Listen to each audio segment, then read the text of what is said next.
let me know what you think about this, is that they were successful yesterday and today, but as the world becomes more and more uncertain and things change so rapidly and unpredictably, we've witnessed this in the last 12 months. There are not only new challenges, but also new opportunities.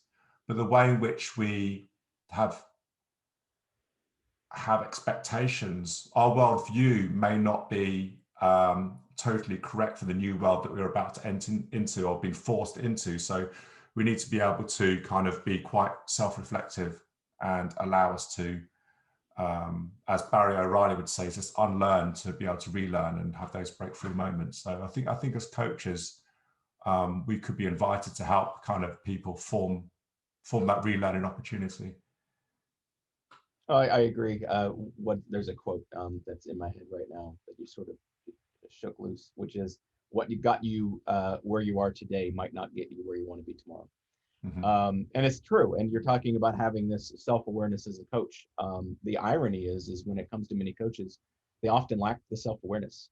They don't realize that they're imposing their will on others instead of inviting people to change. You sort of get so used to seeing the same. Here, I'll give you a good example. I have a 20 and an 18-year-old, and when they were growing up, I could see their problems, and I've been through them myself, and I also knew what the solutions were. But if I just handed them the solution, they're going to look at me as teenagers do and just roll their eyes. They have to find their own way, and what you need to do is just know the right times to nudge and the right times to shut up and listen. And as coaches, we often forget that. They could be going down the wrong road, and maybe even a dangerous road as well.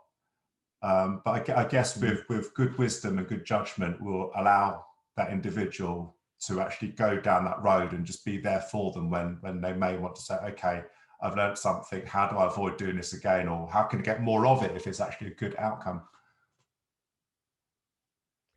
Yeah, there's two thoughts that come to mind. One of them is how do you know it's wrong? Maybe it's a different road than you would take, which might feel wrong, but it might actually be right for them.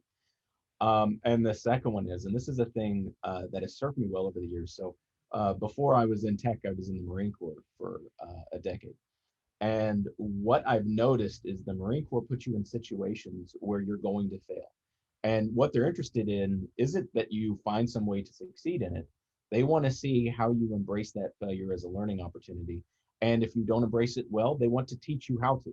And then over the years, you start figuring out that your leaders are putting you in situations that either make you uncomfortable or put you in a situation where you know you're going to learn something.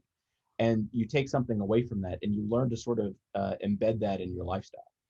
When you compare that to the people in tech with the brilliant minds that I work with every day, what they are terrible at is challenges. They usually don't face them because they're so incredibly smart.